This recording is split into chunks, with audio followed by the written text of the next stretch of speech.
following podcast is brought to you exclusively by the Rad Rob Radio Network. This is PBA champion Kyle Troop, and you're listening to Straight Up 5 with Johnny Petraglia Jr. As you know, JP Jr. used to be introduced as the sexiest man in bowling, and now the world. But he doesn't have the best hair in the world. I do. Sorry, bud, but you know the deal. Pick it out. Fear the fro, baby. Welcome to Straight Up 5 with Johnny Petraglia Jr. A hard-hitting, in-depth, cutting-edge look into the world of bowling. This podcast will not only cover all things bowling, but will also give you a raw look into real-life issues. You'll get unfettered access into the mind of one of the most gifted bowlers of this or any other generation.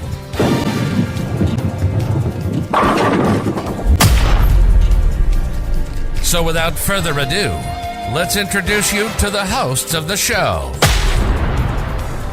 Rad Rob Francois. Rad Rob Francois. Dr. Ocho. And the incomparable Johnny Petraglia Jr. Johnny Petraglia Jr. Hey guys, welcome back to Straight Up 5 with Johnny Petraglia Jr. This is episode number 72, and I'm still your host for now. Rad Rob Francois. Joining me, as always, is the co-host of the show. Oh, wait, hold on. Wait. Johnny, what are you doing over there? What am I doing entering second? That's weird, right? I don't care. Hi, guys. I think our draft order is messed up. Welcome to Sexiest Man in the World. It is the one and only Mr. Johnny Petraglia. I got to do the whole gimmick. He's the man with the name on the marquee. He's number 07 in your hearts, number 1 in your program. Wait, number 1? No, hold on. I already fucked it up. Hey, Ocho. Wretched.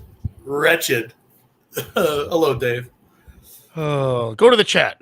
What's up, Dave? What's up, Mr. Michalowski? Kyle, I don't know what that means. Why does it say yellow? That's hello, like yellow. Oh, got it. I thought you were saying wow. that's. It's a new bowling ball that came out. I'll just continue drinking my Pedialyte. The purple yellow hammer. What are you, dehydrated, Mo? You got to It's Wednesday. I bowl on Tuesday. It's my drinking night. That's just that's the Booze Cruise reviews. Yeah. Hey, Dave, I'm sorry I didn't respond to your message earlier, which is actually one of the things we're going to discuss today, which I'm not even sure you're aware of. I'm actually going to read Dave Crandall's text message that he sent to me, but to not blow it for the other two guys and everybody else in the show that hasn't already heard about it, I'll read the text aloud. So it's nice to see everybody. Crandall, Gordon, he did right. Crandall, Gordon, he did right. What's up, Ian? Crandall, Gordon, he did right. Remember that? Oh, I broke my guitar string. The best detective in bowling is here. The best detective in bowling. Please. Taryn didn't get either. That's unfortunate. She's always left out. She got something. What are we talking about? Didn't get what? She needs to go to the doctor. I have no idea what we're talking about. What's up, Ian? What's up, Taryn? The text. Evan, David Crandall, Pete Kyle, Michalowski, everyone. All the regs are here. Port Bear messaged me earlier and he's like, "Are you guys on tonight? I don't see a post on Johnny's page." I'm like, well, "That's weird. Let me look." And it was gone. It was there earlier, but for some reason it was gone. I'm like, did Johnny delete it? Is he not going to be on the show tonight? Nope, I didn't. There was a big kerfuffle, and I had to do some investigatory work. Easier said than done. Yes. But here we are. Apparently. Investigatory. You said I reposted it. Is that a right word? Investigatory? It's investigatory. Investigatory. That's you're investigating and you're touring at the same time. That's true. You're both right. Yeah. Very O'Neill team killing it right now. Yes. Yeah, congrats, baby. Congrats. I get this shit. So that team, I'm not sure they've completed game 2 yet, but game 1 of team event, they shot 12-28. And that was with their leadoff guy bowling 182 and Bill O'Neill in the anchor position bowling 201. Their three guys in the middle bowled 267. That was from Kenny Abner. I don't know who shot the 278, and then Charles Easton bowled 300. Those middle three guys absolutely whacked him. As a matter of fact, I just got an update on what's going on through game 2 for that team. The team is Ron Pollard Jr., Ron Pollard. Jeff Fair, son of the infamous Steve Fair, Kenny Abner bowling third, Charles Easton fourth, and Bill O'Neill in fifth. So going into the 10th frame right now, Ron Pollard, who bowled 182 his first game, can strike on the fill ball to shoot 182 again. Consistency. And then Jeff Fair in the 2-hole can shoot 268 if he strikes out in game 2. Kenny Abner went open spare all of them going into the 10th. He still got 269 to the wall. Charles Easton, the guy who bowled 300, opened with the front 4, 9 spare, and another 4-bagger. He has a chance to shoot 279. And then Bill O'Neill, the legend Bill O'Neill, I guess comparatively speaking, is struggling because he can only shoot for 234 to go along with his 201 from the first game. But astronomical numbers by a really, really stacked. Is this on the telly right now, or is this you're No, there's you can follow along on I believe it's bowl.com or whatever it is. I usually have people send shit to me. I try and go to anything USB-C related as little as possible. So sensible technique given what we've been discussing. But what I wanted to say while we're on the subject of Reno real quick, and honestly, there's not a shit ton going on in the world of bowling right now. In the world. First off, my buddy David, who's here in the chat, asked me how I felt about Reno, and there's no secret that I fucking hate Reno.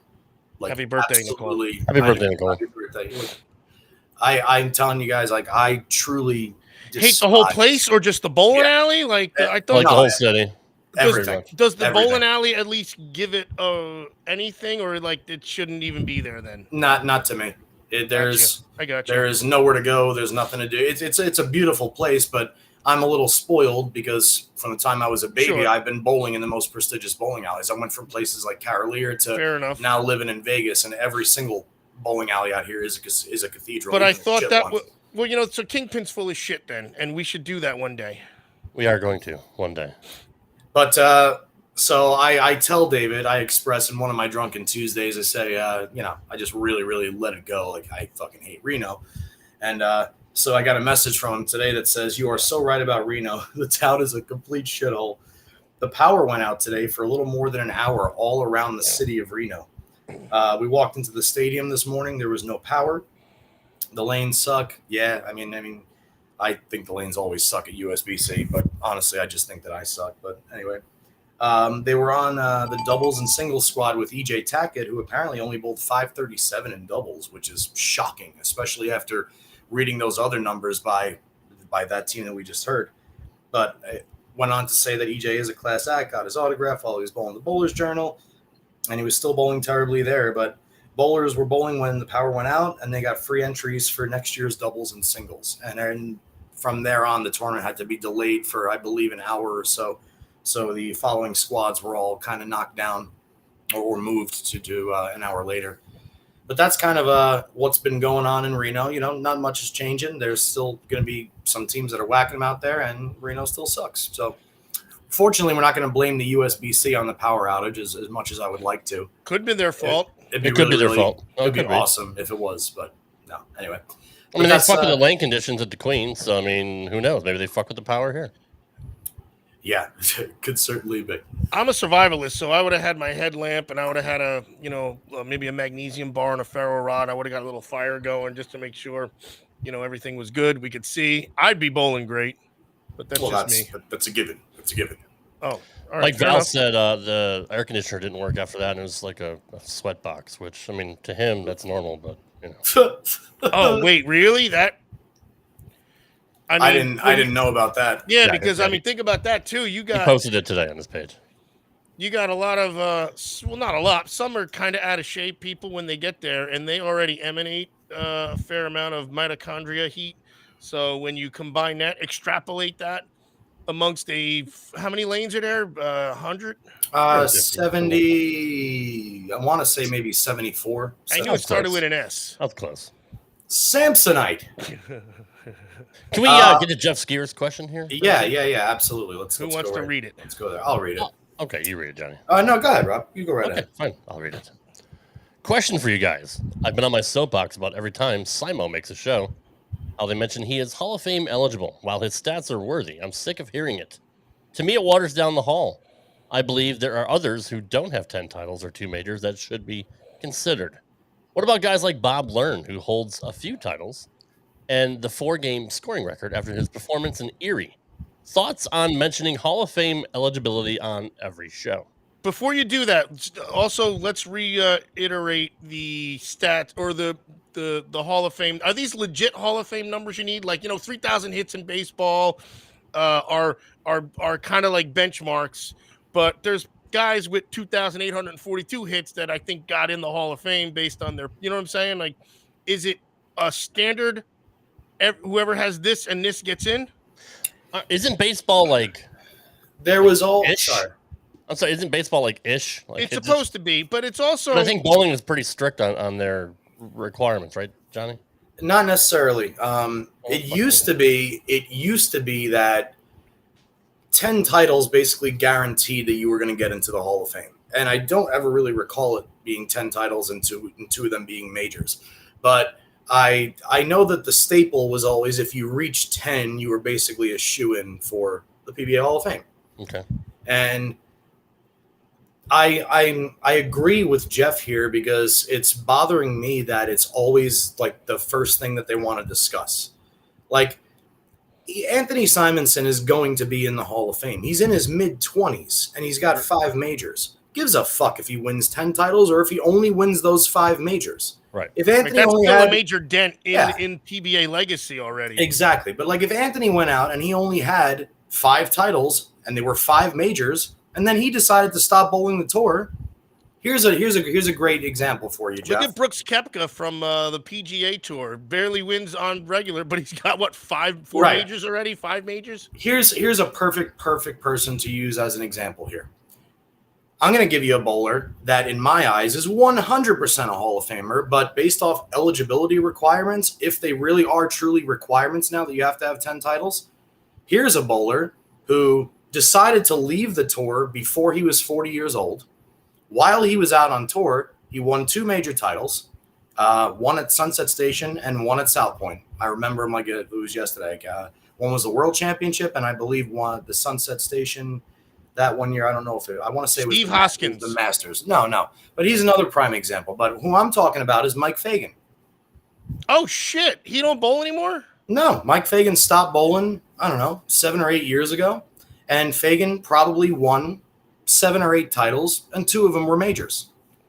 And made a ton of telecasts, too, like to the point that I knew who he was. Of course. So in anybody with half a brain's eyes, Mike Fagan is a Hall of Famer, regardless of the fact that he doesn't have 10 titles, regardless of the fact that he doesn't bowl out there anymore. Because if he did, Mike Fagan would now probably have around, let's give him an extra win a year, and he's been gone for 8 years. Now he's got 13 or 14 titles. He's a shoo-in. Yep, 100%. But so there's different things, but I do agree with Jeff in the respect that they've dummied down.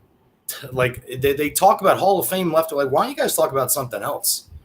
And they just keep shoving it down our throats, and I don't necessarily think it's for any reason other than they don't really know what else to talk about. But we're not saying it's diminishing, but if it's the only topic of conversation, then what else is there?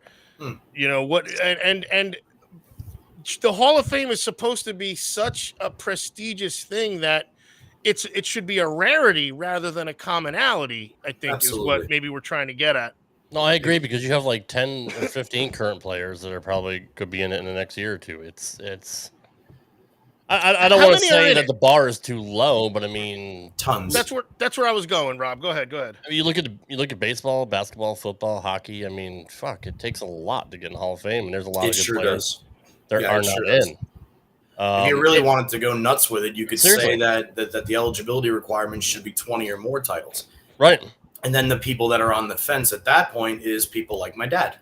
My dad has 14 national titles. He's got 4 majors, even though they don't consider the World Open a major anymore, which it actually was never considered a major anyway. My dad's got 3 majors on the regular tour and 14 national titles. That's a Hall of Fame career. Televised 300, served 3. And there's the other part, like it's Serves an ambassador the amenities as well. too, and Right.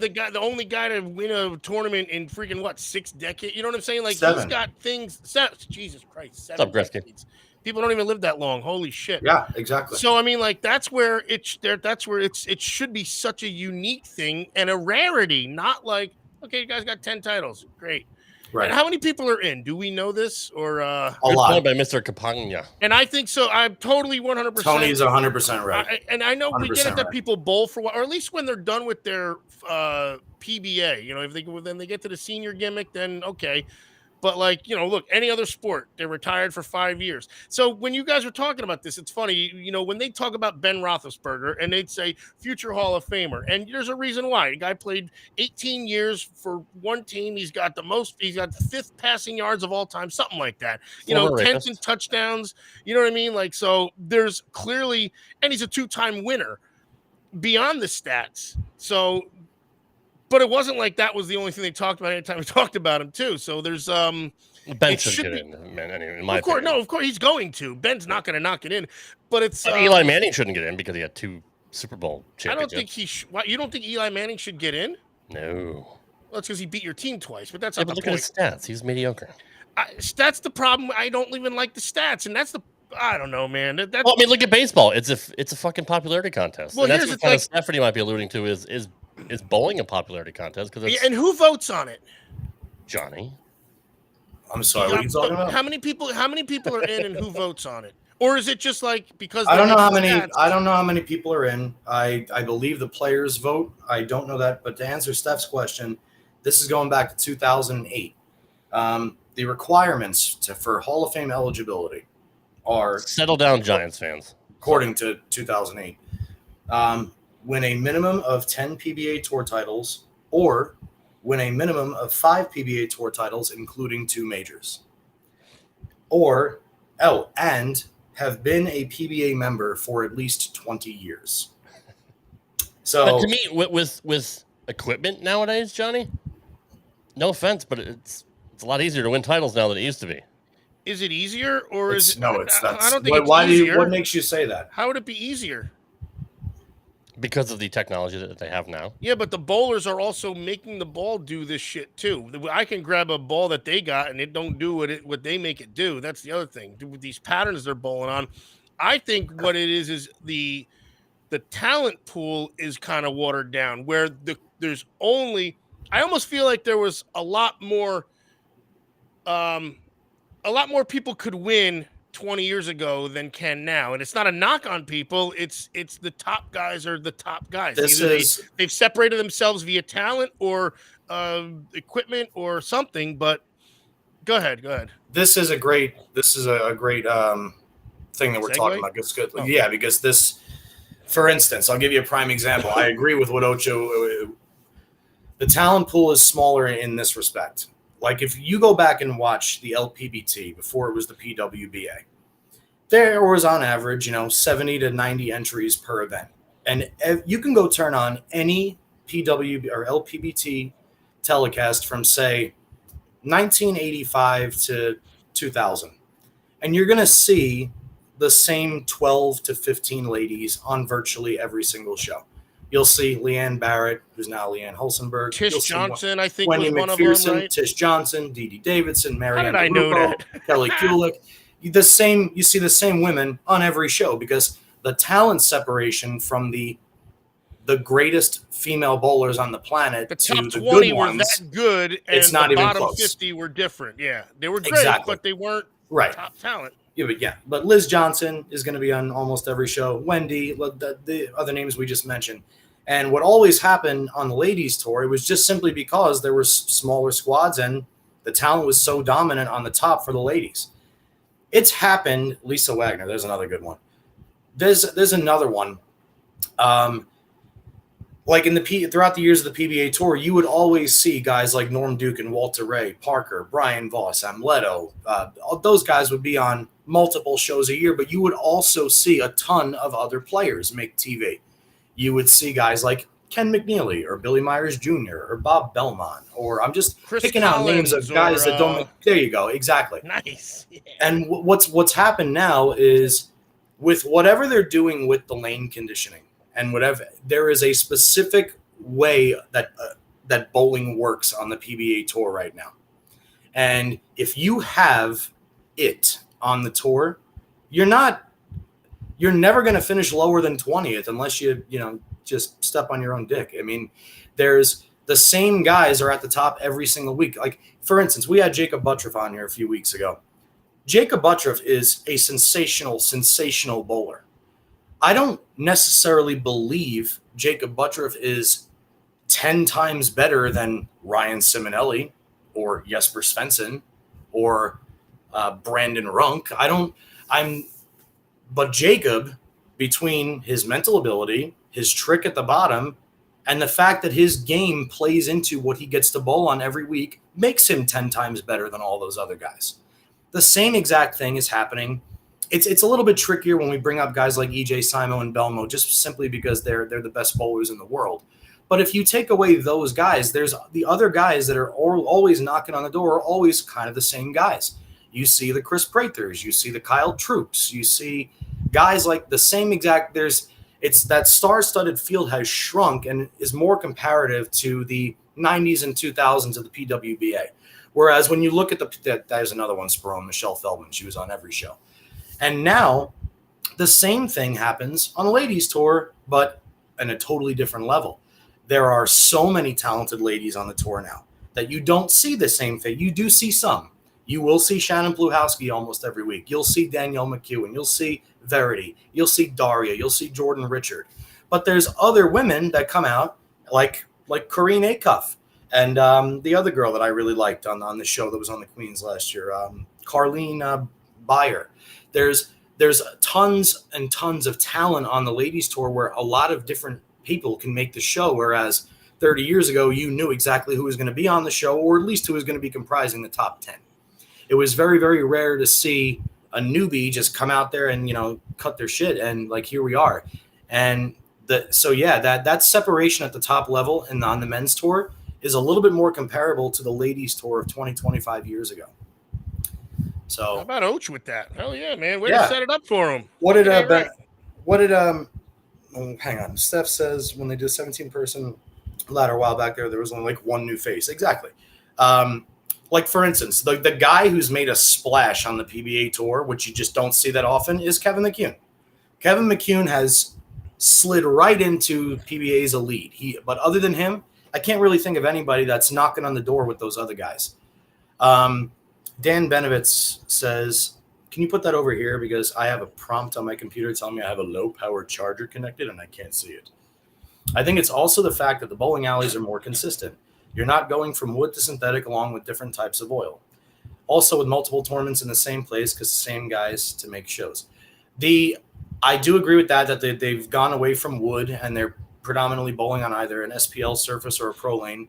I will tell you that they do use different oils. They will screw around with either Prodigy, Fire, Ice, depending on how much tread or what the topography maps read at the start of the tournament that they think will deem the most beneficial kind of oil. But you're exactly right. The consistency of the bowling centers and the machine. There is no more inconsistent oiling. I mean, the human error effect has kind of gone away. In other words, you don't have a guy pushing a Phoenix down a lane, or you don't have a guy maybe not lining up exactly what board it's supposed to be on. Is that good or bad, though, for the sport? I mean, that should be a good thing, right, for consistency's purposes? Yeah, especially for the tour's best, because every week they go, they know. Well, that's true. So now, this lane surface, it's going to work with this ball. So and this they oil. always know how to match up, whereas the really good guy then gets that chance where he happens to match up because the Phoenix machine gave him about 2 feet more oil or something. Exactly. Got a little more hang. And so here he can run the table a little bit, at least make a show, which, again, you still got to be pretty damn good. I love you, too. I love you, too, man. Thank you. That was nice. It's a comment. You don't have to tell me you love me right on the show. You deserved it. Thanks, buddy. You deserved it. Hi, Tammy. And yes, Susan, we love you. Yeah, Liz Johnson and then everybody else. 100% agree with you there, Mr. Ben. Going back to the Hall of Fame, they say you need 20 years on the tour, which I do like that. That kind of leans more to what Tony said about you should be retired. And like when you think about it, Jason Belmonte came out on tour in 2008. He's been a shoo-in for the Hall of Fame for 10 years, but based off these rules, he can't go into the Hall until 2028. Now, I can assume and promise you he'll be the first name on the ballot in 2028 if they hold true to their 20 years. What would be wrong with that, though? But I do also like the fact that I didn't know, because that kind of also proves the Fagan point. Mike Fagan. Now, here's the thing. Now, let's say Fagan has his 5 titles and his 2 majors. That's great, but Fagan doesn't have 20 years of service on the tour. So I'm assuming that he won't ever be in the Hall of Fame, which to me... He's the Don Mattingly, basically, where he was a dominant player for those years, but yet just doesn't have the longevity. Yeah. And I mean, go ahead and finish your point. I'm so excited to say Don Mattingly. I'm sitting here thinking the same thing, man. Like it kind of bothers me that Mike Fagan isn't eligible to be a Hall of Famer. How can Mike Fagan why did he quit, though? Just out of curiosity. I mean, is it not enough money? Is it just... You really want to know? Of course I want to know. To better his life. Right, He got his MBA. He's doing very, very well for himself. He's got a nice family. Let's just think about this, and I'm not cutting you off. Here's a guy that was a champion on tour, 7 titles, you said, and 2 majors? 5 titles? At least 7 titles. 2 majors, and he's one of the top bowlers. He's one of the top people at his craft. Let's say that. Yep. And he said, you know what? I could keep doing this and I guess make $150,000 a year, but let me do this and make more. I don't want to put it on money because that's not what it's about either. And I get that. But if you're still one of the top guys and you're in your craft, Scott Boras is one of the top agents. You know what I mean? Like I'm probably reaching a little bit, but like it's a little bit of a knock on bowling for what the product is, because we lost a guy because of their output, it seems like, and it's a shame. And good for him, because most people will say, "Hey, I'm bowling. I'll just keep doing this. I'm content." And here's a guy that said, "You know what? I got more to do. I got more to live for. I'm inspired by something else." So I don't know. People take note, but it's a shame for us fans, but it's great on him and shows his mental fortitude. Absolutely. And everybody in the comments is also talking about Scott Norton. Scott's another one. Steph, I think this is absolutely disgusting. He's a lefty, right? Yes. This is disgusting that I don't know this, but I know that Fagan got his MBA. I'm assuming an MBA is a law degree or something like that, or along those lines. So I don't think he just made that up. God, do I sound like an asshole because I don't know what an MBA is? It's the National Basketball Association, man. What are you talking about? Larry Bird. I thought Scott Norton was a wrestler from WCW.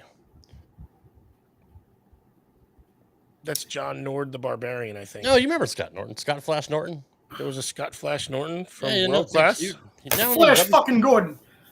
Not World Class, WCW. But yes, Scott is a lawyer. Scott is a lawyer. Scott is a fantastic bowler, a fantastic person. But they call him ESQs, if you remember right. Remember the old yeah, Esquire. Yeah. Oh, I thought it was equestrian. Oh, maybe. Thank you. Masters of Business Administration. And yes, we know Scott is a lawyer. Absolutely. So Scott doesn't bowl at all anymore? You never see him in any tournaments, but Fungal.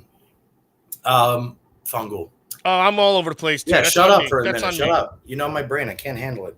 Shit. See, I lost it. It's gone. Scott Norton and Mike Fagan. Scott Norton doesn't have Hall of Fame credentials. Scott Norton wasn't on the tour full-time long enough to have Hall of Fame credentials. So he's a little bit different than Fagan in the Hall of Fame discussion. Again, I was going back to I personally kind of maybe disagree with the 20-year tenure. I don't like that. I think that shuts out a lot of people, and not because of their own faults. It's like Rob was saying. Mike Fagan, and guys, I hate to say it, it is about money to some extent. Mike Fagan is a smart, responsible person that woke up one day and said, I don't want to beat my head against the wall every fucking week for 18 weeks that I'm out here trying to cash a $50,000 paycheck here and there. I want to go do something, get good at it, and make hand over fist money and take care of my life and my family and live my life the way that I want to. And this tour shit ain't fucking doing it for me. That's what I think.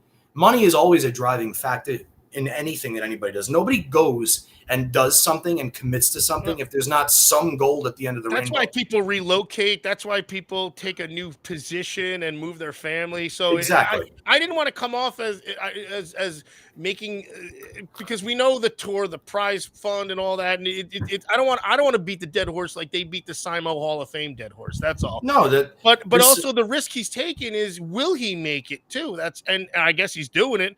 So that's even ballsier, because look how many people go get their degree and then they can't apply it and they're freaking humping garbage in in some landfill somewhere. So it's still ballsy on his part to do that. I assume he had a teensy bit of a nest egg to help, but that's still a risk, man, and good for him. And maybe he said, hey, fuck it. If I want, I'll go back to bowling. I know I could fucking work out for a year on it and be back. So maybe that's having that the frame of mind that, like, if it doesn't work out, I still have this, I guess. I don't know. I mean, I assume you're allowed to go back to bowling, right? If you wanted to. Yeah, absolutely. And if Fagan wanted to, when he's got his life set in 10 more years, when he turns 50, he's on the kick ass on the senior tour. Yeah. Kyle says, how much were the top guys making then versus now?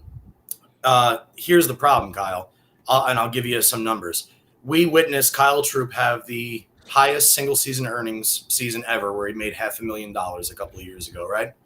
Prior to that, we witnessed Walter Ray Williams Jr. in 2003, I believe it was, make over $400,000, which was the leading single season earnings record to that time. We saw Patrick Allen the year that he just went on a tear, I believe it was 06, where he made over $300,000 in a single season. Now, I just gave you $500,000 from 2023 as being the highest grossing earnings in a single season from 23. In 2003, the record was $400,000. In 1989, when Mike Albee set the earnings record, he won $298,000. So if you made $298,000 in 1989, life was good. If you make $298,000 in now and break records and shit, it's a chunk of change. It changes your life to a certain extent, but you have to do that every year to stay consistent doing that. Take a look at Dom Barrett or Chris Prather. Chris Prather goes from making $300,000 in a single season to this year he $35,000 or something like that. $35,000. Like, that's the problem with it, is it's not so much the highest earners, it's how little money is dispersed between the rest of the guys. You can't tell any person. I mean, I want to say this. There are certain things that money doesn't mean it. Like, I love weightlifting. I know I'm never going to make $1 from it because I'm not willing to inject myself with enough of the shit that I need to be on stage. It's as flat as I can make it, right? So I weightlift to make myself feel good, for my own dopamine, for my own, I'm getting older. I want to be someone. I do that more out of love than money. So I do understand that money isn't always the root of all of it in a lot of aspects, but if you have aspirations to go out on the PBA tour, you're going out there to try and make a living out there and do it full time. You can't tell me or any other sane person, I don't care how hard you work, you have to be in the top 10 in money to make more money than a normal 9-to-5 job that you could do from home. It looks glorious at the top, but I guarantee if we had Chris Prather on right now and ask him how he felt going from making $300,000, has a family, and this year he worked his ass off, made it to the top 8 for the final event that they're going to have this year, but he also made 78% less dollars than he did last year. We also have to hope that being in the spot that they're in has generated other avenues, just for sponsors or something. And we're not going that. And I think that's also part of it. But yes, based on the dollar that they make, you're hitting the nail on the head. When you were talking about that, I wrote this down about a month and a half ago, where in 1987, the winner of the U.S. Open got $100,000 in 1987. Seagram's Second place, 55. Third place, 30. Fourth place, 20. Fifth place, 15. And some events, the winner only gets $20,000 on the regular tour now. So, and I get it was the U.S. Open. It was 1987. We're talking 30-something, what was it, 37? My math serves me correctly. It's about 84 years ago. Someone do that, 2023 to 1987. It's got to be 30-something-ish. 36. So that's and inflation certainly has gone up in that. Now, maybe the wage didn't go up that way in the regular job, but also, there aren't guys printing business cards that are in competition to be the best in the world at it either. So that's the frustrating part. And we addressed this so many times. And how do you make it better? I got it. Calendars. We're doing calendars. Adult theme. I like it. I got it. Adult theme calendars. I'll do one for the women. And then we'll get some other dudes to do. We'll put pins in strategic places. We get some chicks that want to pose. We got to have men and women's side. I got it. I like I it. just It's a great saved idea. bowling. I literally just saved bowling right now. Mark this point in the show. 36 minutes in. Ocho saved bowling forever. No offense to Butters. I don't want to see him on a. Somebody does. That's the point. I guarantee somebody does. Use bowling balls then. You don't have to use the bowling It's pin. now time for the good, the bad, and the ugly. Calendar is going to be one of those. I can't do it. I'm trying to whistle. Yeah, you're That sounds good. and we're back. Man, Mr. Petraglia. Hello. What happened to you last week that was good? Or this week or recently or whenever since we've last met? Truth be told, it hasn't been that great of a week. Well, fuck. No, it hasn't been. I'm Alright, well, I'm done. I'm officially I subbed for my last Tuesday last night. I'm done bowling for the summer. I'm not going to touch a bowling ball. The only time I'll ever touch a ball is when I give a lesson to when one he guy gives on me Tuesdays. some fun. when Oh, Ocho really? comes to visit. Yeah. Yeah, but no, I'm putting away the bowling balls for a little while, and yeah, just overall, some people, you have a good day, you have a bad day. For me, it's just been a fucking shit run this week. So, Is that a bad thing for you, or is it a way to recharge yourself a little bit? I mean, it doesn't have to be bad. It could be just you putting down some some biscuits for a while. It's like turning away cookies for a month. you know what happens to me is even though like Vegas is home, I miss my family a lot, to tell you the truth, and I get depressed often when like I'm not around.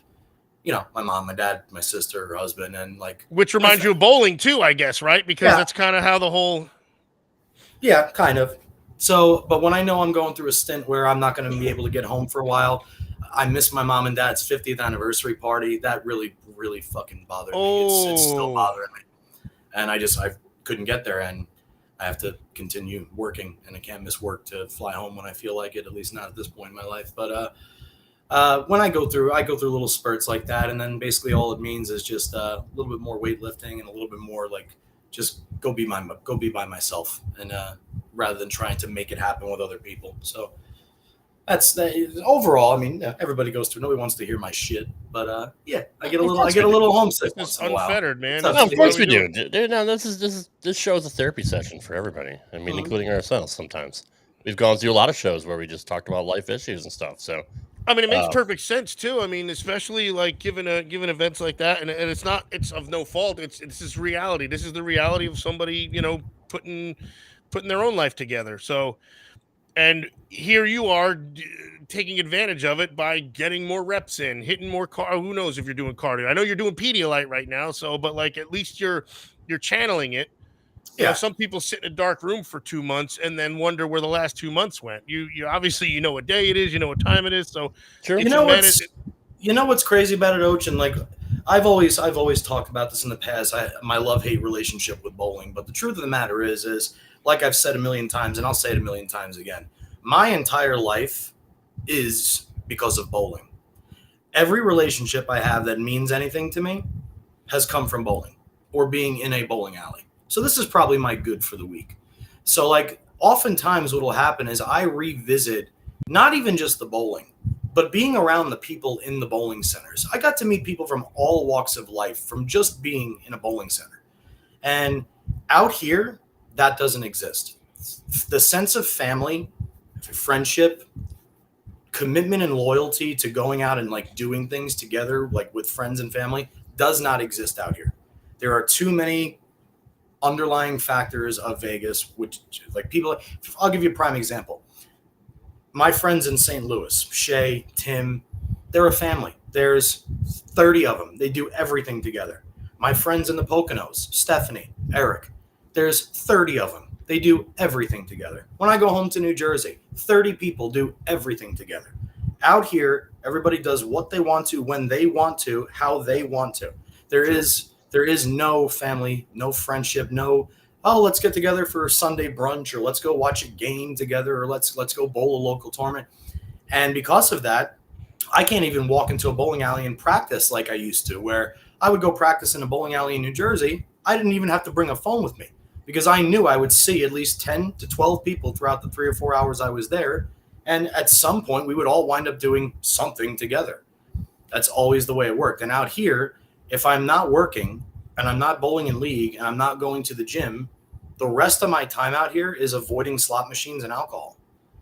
And that's it's a wonderful, Vegas is a wonderful place to visit and come and act like a fool for a week or two at a time. But after that, you better find some shit you're interested in. For a lifetime, it doesn't really hold water, because then you wind up being what they want to then get rid of. And again, you and I talked about that a long time on the deck last summer when you came up, man. It was like, it's a wild thing, because as much as I venture out, which is rare, but I've been to a few different states, and I appreciate hospitality, but like the sense of like home base is kind of like is it our own fault for creating it? Maybe, but that's what we know, and that's where our comfort is too.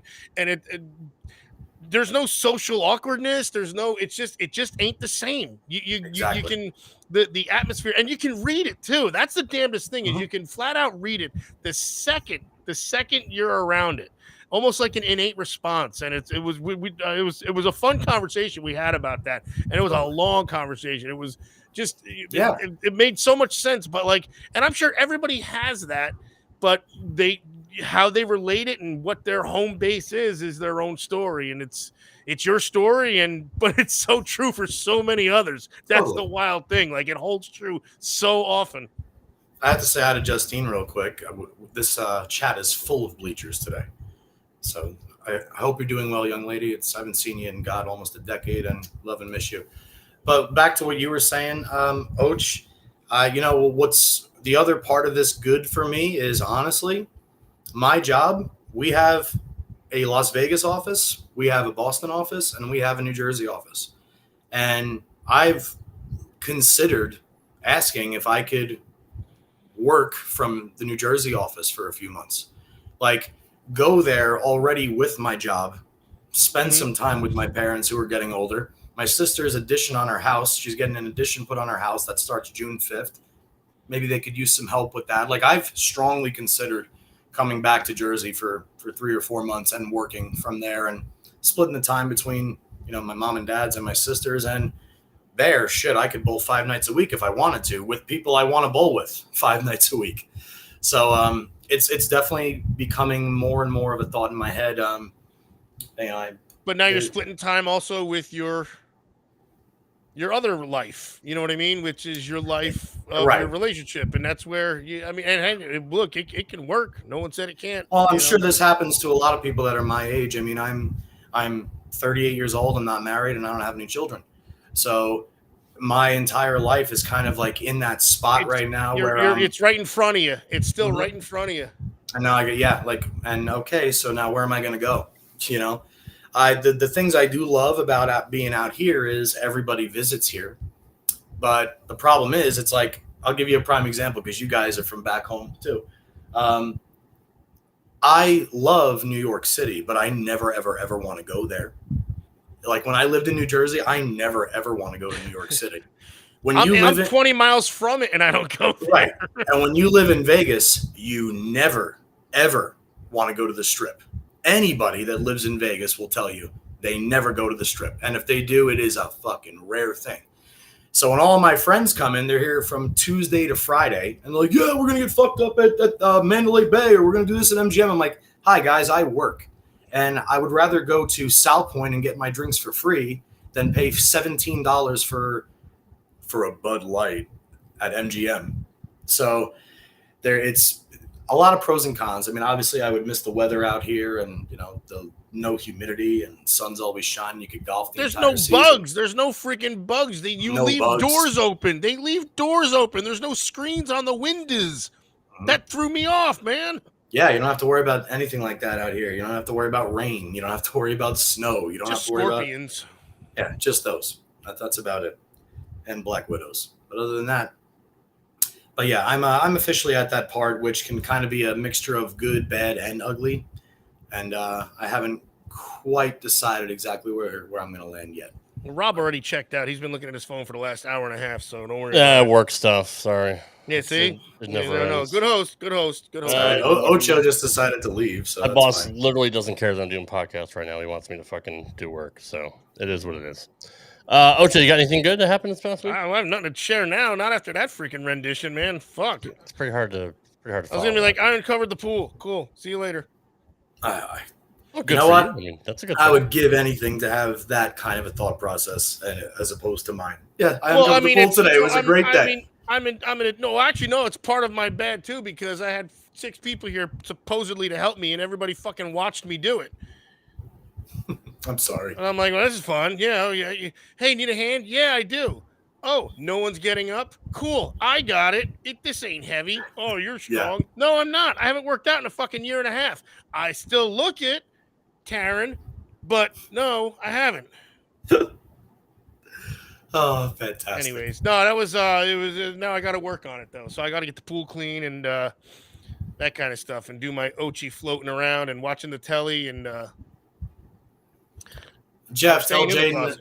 tell Jaden congratulations. And yeah, that ball is a beast, that 2.0 Black Widow hybrid. For any bowling fans that are looking to drill a good bowling ball, that Black Widow 2.0 is a good one. Sorry to just shit all over your story there. No, I didn't have a story. That's my point.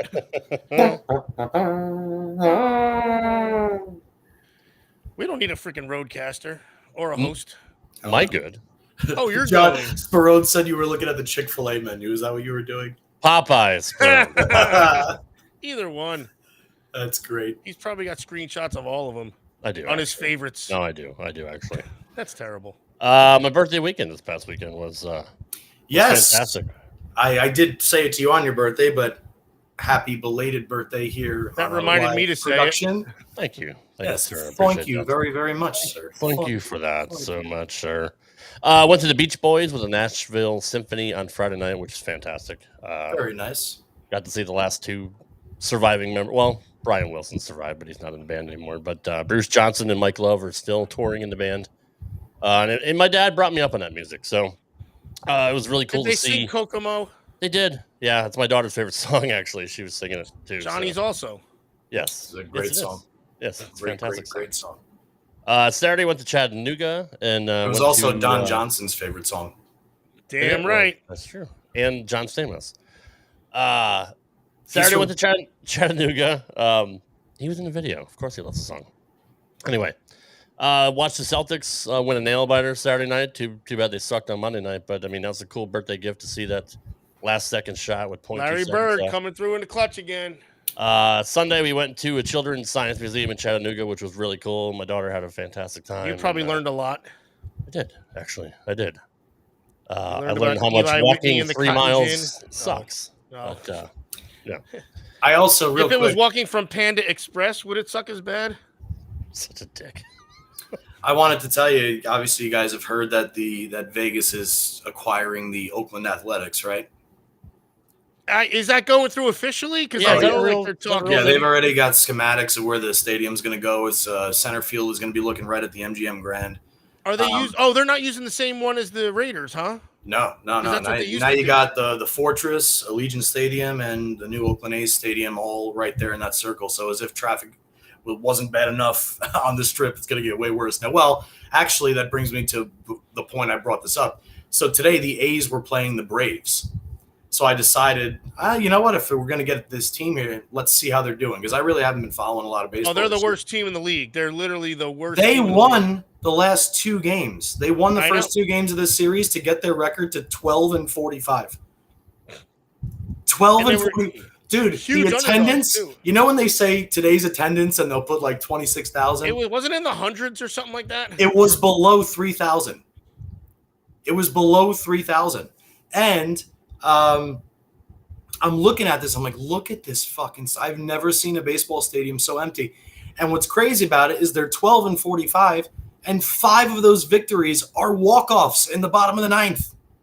So they're Almost exciting teams. 50%. Almost 50% of their season wins are from walk-offs. Good to be a fan. Yeah, Exciting. yeah. Another green team that I look forward to being in my hometown that fucking sucks is that the Jets aren't bad enough when I'm home. Now I got to deal with the fucking A's in Vegas. Thank God the Golden Knights are good. The only real Vegas team, and they're good. Like that, And they've that's been good since badass. their inception, man. They've They been were an good since expansion year team, one. made it to the Stanley Cup Finals, and now they're in the finals again. Vegas A's, eh? Yeah, fuck. But yeah, anyway. As for bowling, now. was Rob talking? I don't know. He's looking at his phone. He's looking at Chuck E. Cheese menus now. If you guys, real quick, to just shit on USBC a little bit more here. Cool. Jeff Riggles, we love Jeff Riggles because he tells it how it is, and We like Rob Riggle, too. yes, I love. He's hilarious, actually. He wrote, "Here is a very, very good read to begin the process of making the sport that so many of us love a respectable organization, not led by a tyrant who thinks bullying will keep him in power." If you guys go to 11thframe.com, spell like a not spelled out, like number 11 with a TH, 11thframe.com, he wrote a free article, Some Ways to Remove Chad Murphy and Change the Course of the USBC. It's an excellent, excellent read. There's a lot of good stuff in there if anybody's interested. Again, that's 11thframe.com, Some Ways to Remove Chad Murphy and Change the Course of the USBC. I think we should formulate like a real-life Hunger Games and throw Chad in. I think that's a good idea. I think that's a really good idea. I think a lot of people would go for that too. And I mean, we don't. How many people would we have? I mean, so far he's the main guy, and then if we just pony up everyone against him and be like, by the way, if you get him out, everyone else wins. Sperone, I'm going to donkey punch you when I see you. Trust me. No, you won't. You're right. That would not age well. Was donkeys on the menu?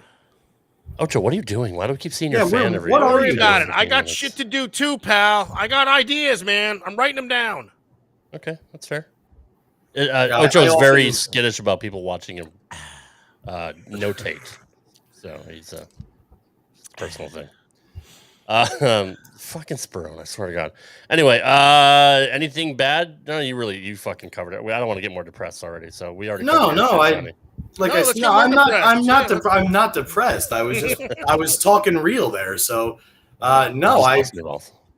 For me, that was kind of a mixture of good, bad, and ugly, all kind of in one. So, Okay. Like this was how the old show was that you loved, Rob, and you were like, "Come on, peel back the curtain. Let's Come get some on." players open." The poor guy. No, it's true. Every No, show, and now you're like, "Oh, you already talked too It's much." true. Fuck No, off." I'm just getting blasted by my boss right now. And I'm not. What does that have to do with him? That's my bad right now. Is my. well, do fault. you have to go? We can. It's almost Yeah, 6. we don't need you. I got Just another just show tell us- after this, and I told him that, and he doesn't give a fuck. So, addictive, fucking skiers. Everybody, just jump on Rob night. Christ, Dude, send him a picture of my ass.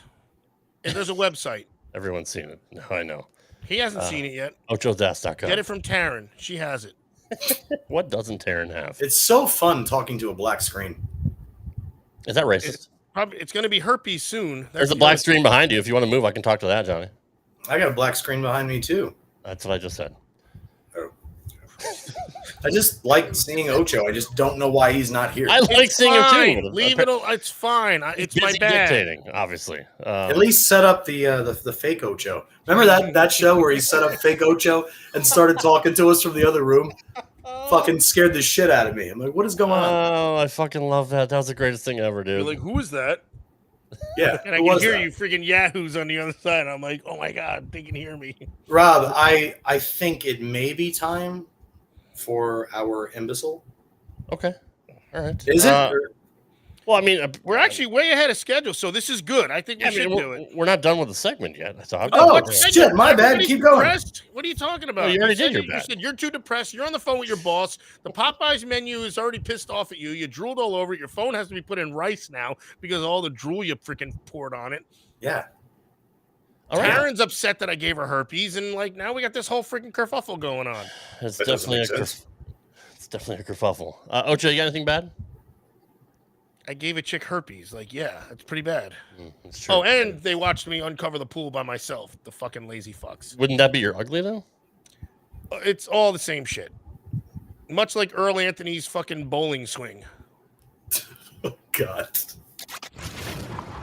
It's time for everybody's favorite segment. If you guys don't know how to use a seatbelt, just ring your call button and Tommy will come back there and hit you on the head with a tack hammer. You know, Lloyd, just when I think you couldn't possibly be any dumber. Here's the Imbecile of the Week. Some people are really stupid. All right. This week's Imbecile of the Week comes from a different group. It's actually not the USBC group. Let me make sure I get the right pictures here because I don't think I uploaded them in the right order.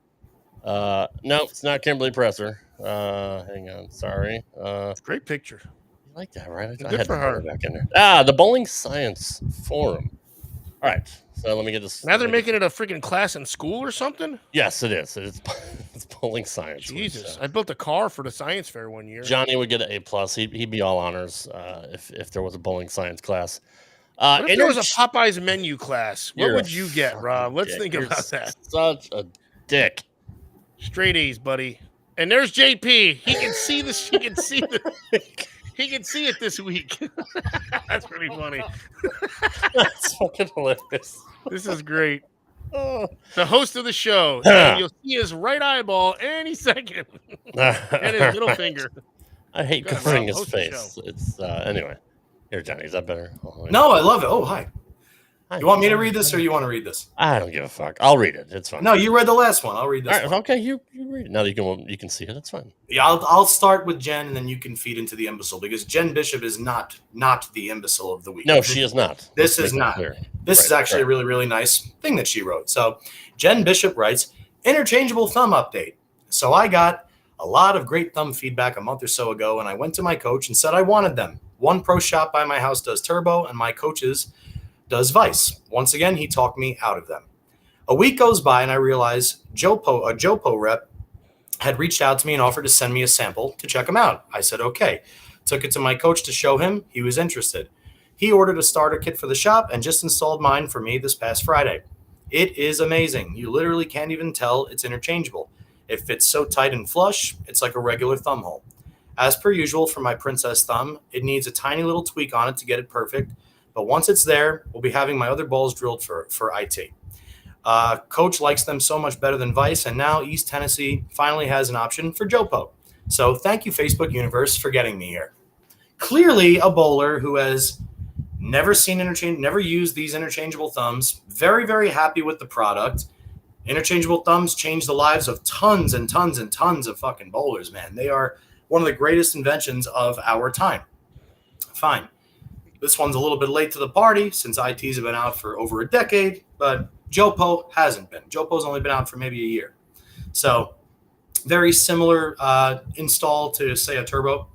Unlike the Vice, which will screw into the bottom, these actually have their own sleeve, and they come in a variety of colors. Jopo's a beautiful, beautiful, awesome product. So check them out. But anyway, this chick is happy with her new interchangeable thumbs, which is great. Go ahead, Rob. That leads us to our actual imbecile of the week. Now remember, this is what somebody thought to write after a great dissertation. Johnson. Yes, no, absolutely right. Then David Johnson had to respond.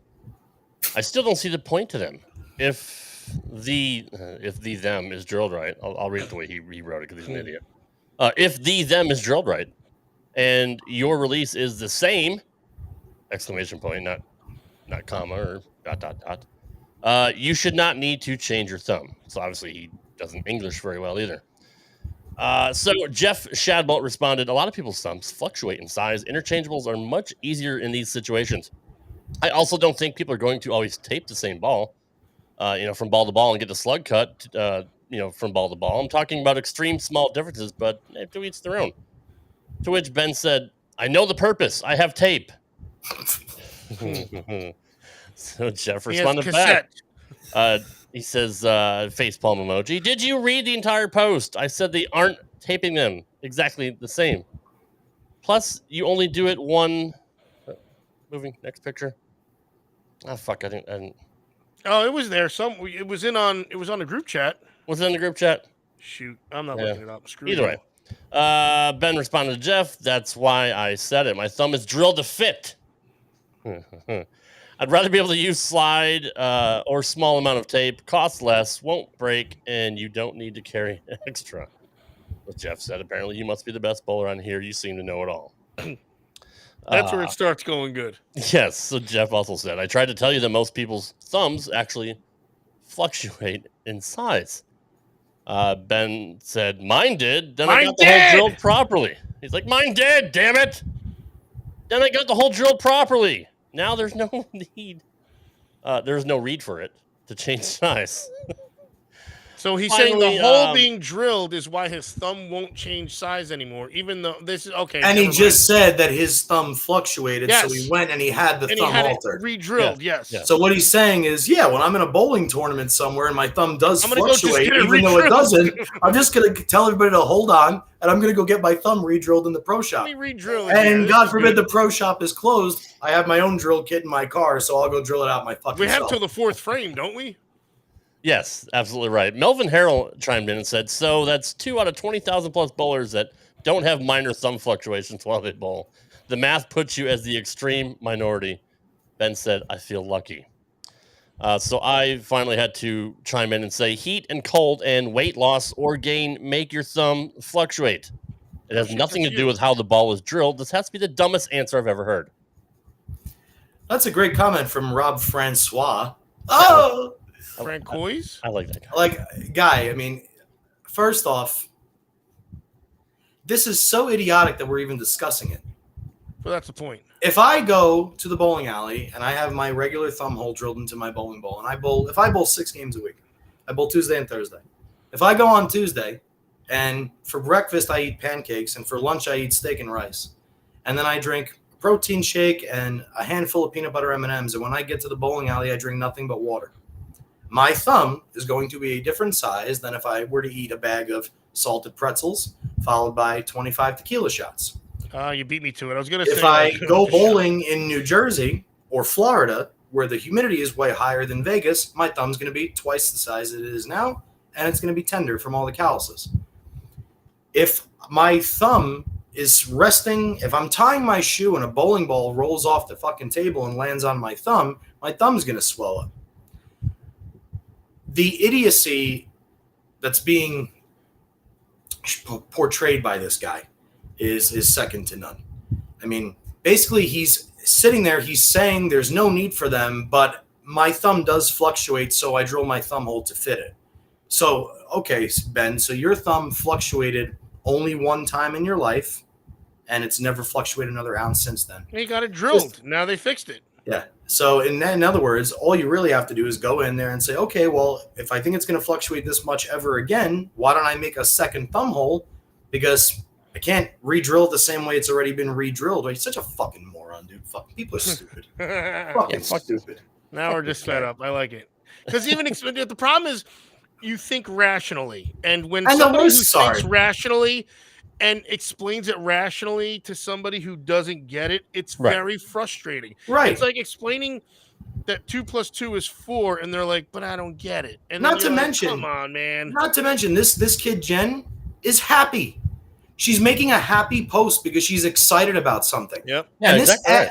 Like, if I wanted to say, like, I could have very easily, if Jen wrote that comment, I could have gone on there and said, hi, Jen, you're a little late to the party. Interchangeable thumbs have been out since 2011. That would be so fucking stupid. You're still a dick. It might be truth. It might be truthful. But no, what I would write is, glad you're happy with your new interchangeable thumb, Jen. That's great. What harm are you doing by allowing the person who made the happy post to just fucking say something nice back? Yeah. So when people get on there, got a trick that he does drill the bowling ball the right way. Maybe there's something that he knows that we don't. Is that possible or no? He's just a dummy. All right. I was trying to give him the benefit of the doubt for a second because it doesn't explain Ocho, any of you're a that stuff. doctor. It's physically impossible. This guy doesn't know deserve that. a bone. He doesn't deserve to be thrown a bone. It's a stupid conversation starter, and it completely took away from what the girl was trying to talk about. We care more about him and the other guys that are cool and smart enough to say something to him in the chat. But the girl's post is fucking ruined by this idiot's nonsense. For no reason. Like, for no doesn't reason. affect his life at all. Man, if you had your thumb hole drilled correctly, you wouldn't need those things. They're a waste of money. Go fuck yourself, Ben David Johnson. Go fuck yourself. That's dude. right. Go You fuck did yourself. steroids in the freaking '88 Olympics against Carl Lewis, you asshole. Exactly. And your thumb definitely fluctuated. Yeah, then, so damn right it shit. did. It's kind of how I met your dad when I said. Kudos to Rad Rob. Kudos to Rad Rob for finding this one. I finally got one right. I've been pretty. This was a good one. This is very 1 for nice. 8, baby. 1 for 8. That's true. No, that's fair. If I see somewhere on the news that Ben David Johnson is officially the first human on Earth whose body doesn't fluctuate at all, then I'll retract everything we've said. Yeah, he's going to be on Good Morning America in like a week. Yeah. Well, I mean, can we break that down just scientifically speaking, real quick, Ocho? No, you can't. That's just it.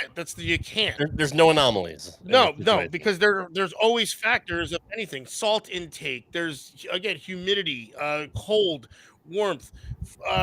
The bowling balls being in a different environment, being in your car, being in the freaking locker. What if he bowls in a self-containment unit? He literally has to bowl in a hyperbaric chamber, or at Colorado in like where the humidity, the don't they leave the baseballs in like this humidor like for cigars?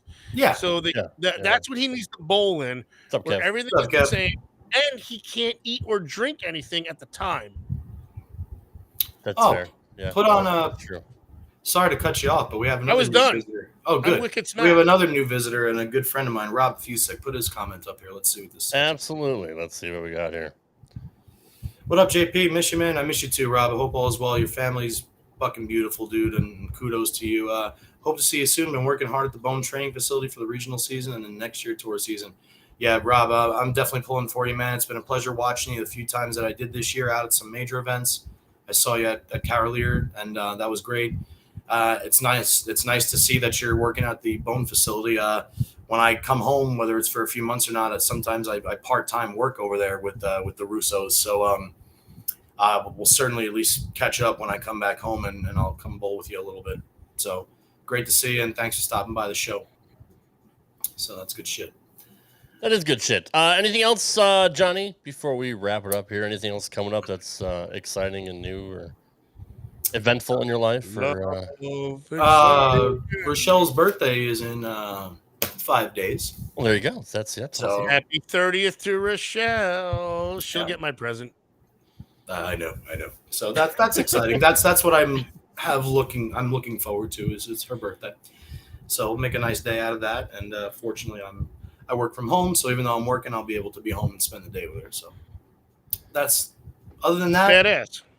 I'm super pumped. I'm going on a little golf trip up to Mesquite with a bunch of buddies of mine, the kid Shay that I mentioned earlier from my nationals team. We're going to spend nice 3 days in Mesquite, play some different golf courses. You know, it's just like a guy's trip. So I haven't had a guy's trip a long fucking time. Three-quarter swing every time, though. Exactly. We're not here to hit the ball that far. Three-quarter swing. Jim. We know what happened last time you played golf. So, Taryn, what kind of puppy did you get? I love dogs. I'm curious what kind of puppy you got. She got an Ocho Rama.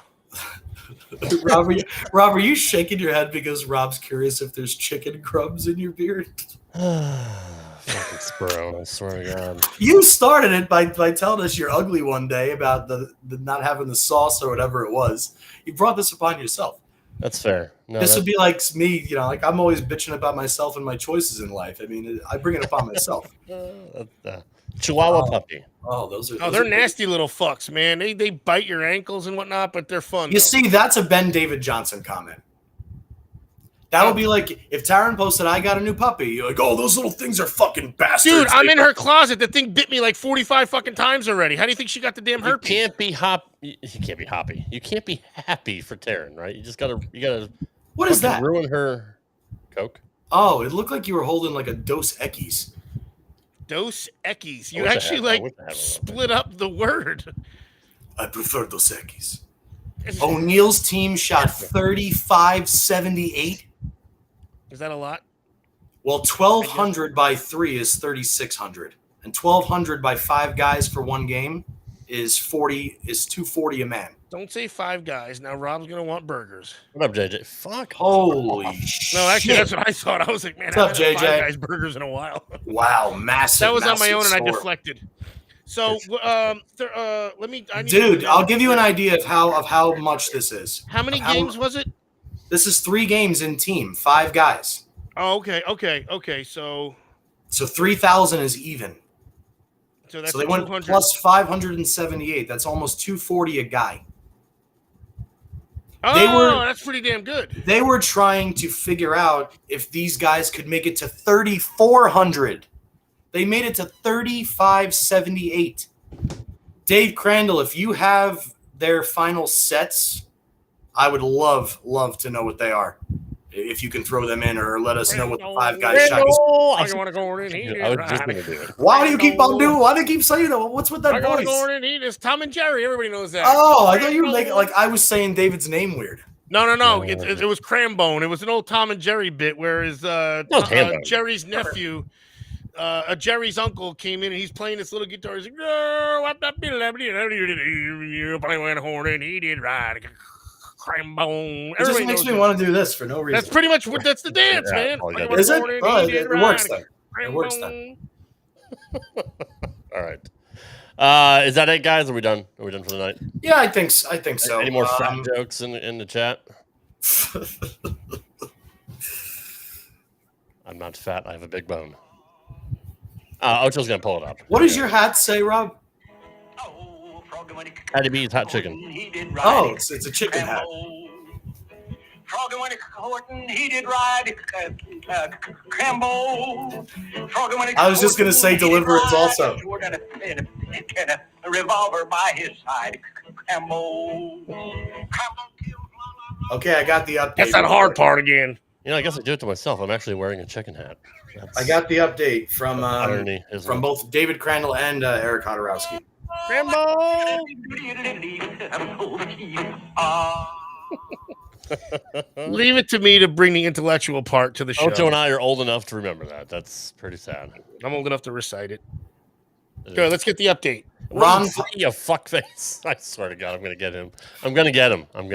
Metaphorically speaking. Bowling. The finals. Ron Pollard, leadoff. Bowled 248 game 3 to shoot 612. Jeff Fair shoots 232 game 3 to shoot 778.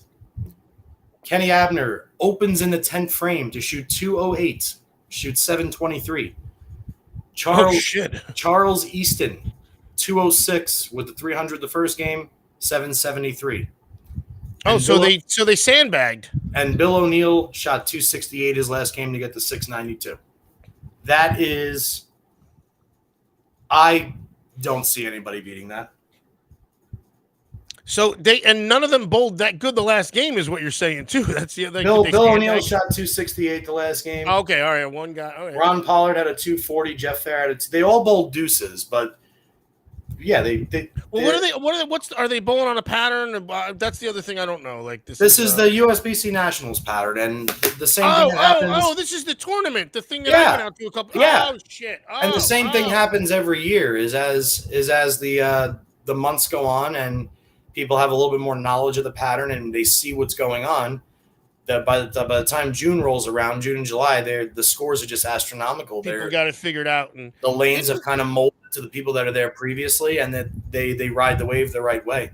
And Reisner and Sean have a big run there one year. Oh yeah, Sean's always done very, very well at nationals.